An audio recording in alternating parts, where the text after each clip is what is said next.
G'day everybody, my name's Brian Parker. I'm the Chief Economist of ART. I'm here the morning after the budget. Just want to give you a quick wrap up about what the budget might mean for how your superannuation is invested. The short answer, it doesn't really make a hell of a lot of difference. Superannuation is a longer term asset, so we very rarely, if ever, change investment strategy around thinking based on anything we hear on budget night.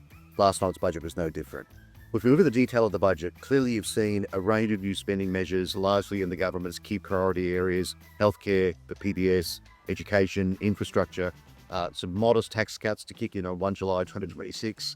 But if I think of the quantum overall, a lot of these measures are actually paid for by higher than expected revenue growth and lower than expected outlay growth. In other words, what's called the parameter variations. So in other words, the government has got another windfall gain in its forward estimates. It's given the lion's share of that back, but it's still able to afford over the next 5 years a modest improvement in the budget deficit. But that said, there isn't a surplus in sight.